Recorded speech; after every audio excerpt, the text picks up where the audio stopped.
वैसे 2 दिन बाद आ रहा है 25 जून और 1 दिन के अंतराल पर देश में आपातकाल की बरसी इसी तारीख को पड़ेगी और इस बार 50 साल इसके पूरे हो रहे हैं। इस बार फिर से भारतीय जनता पार्टी ने इसे संविधान हत्या दिवस कहकर मनाने की पूरी तैयारी कर। इमरजेंसी के कलंक की स्मृतियों को कांग्रेस पार्टी के साथ जोड़कर भारतीय जनता पार्टी आम जनता को सामने रखकर दिखाना चाहती है कि वो दौर कितना खराब था, बुरा था।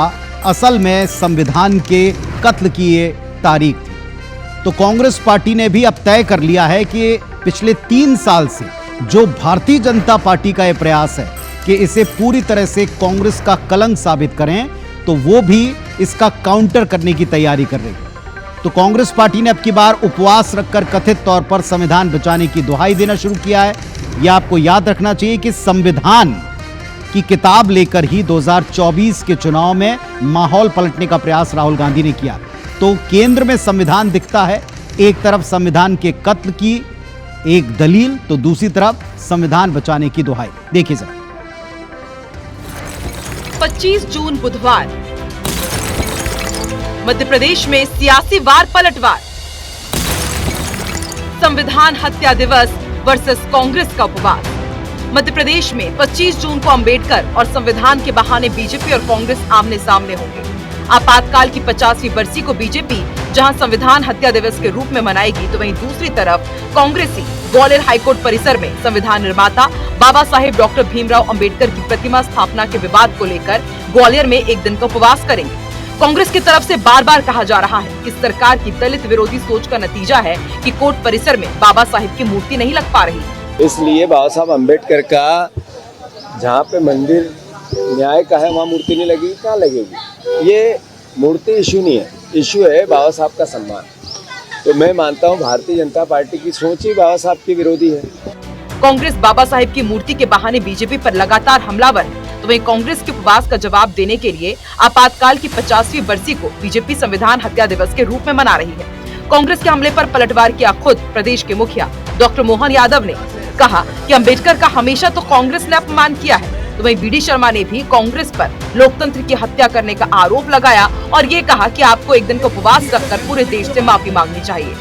डॉक्टर मुखर्जी जब विरोध करने गए और उनके उस घटनाक्रम में आज तक उनके उस समय हुई एक तरह से उस मर्डर की सच्चाई देश के सामने नहीं आने दी, तो ये तो कांग्रेस का इतिहास है।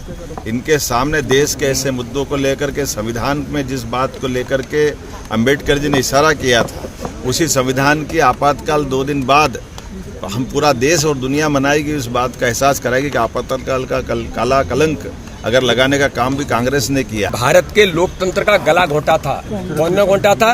इंदिरा गांधी, कांग्रेस की प्रधानमंत्री, अपने निहित स्वार्थ के लिए। ये कांग्रेस का इतिहास है। इन्हें देश से माफी मांगने मात्र बात नहीं है, इन्हें तो देश कभी माफ करेगा ही नहीं जो आज हालात बने हैं। इसलिए लोकतंत्र की हत्या करने का काम कांग्रेस ने किया था। भारतीय जनता पार्टी पूरे देश के अंदर काले दिवस के साथ लोकतंत्र की हत्या जो की, उस दिवस पर हम पूरे देश के अंदर कार्यक्रम कर रहे हैं। कुल मिलाकर देश में जब जब संविधान का जिक्र आता है, चर्चा के केंद्र में डॉक्टर अंबेडकर भी आ जाते हैं। इसी बहाने दलित वोटर्स को साधने की सियासत भी शुरू हो जाती है। कभी अंबेडकर के सम्मान तो कभी अपमान के बहाने कांग्रेस और बीजेपी एक दूसरे पर बढ़त लेने में जुट जाते हैं। 25 जून को भी सड़क पर संविधान, सत्याग्रह और सियासत जमकर होगी। विवेक पटैया, IBC 24, भोपाल।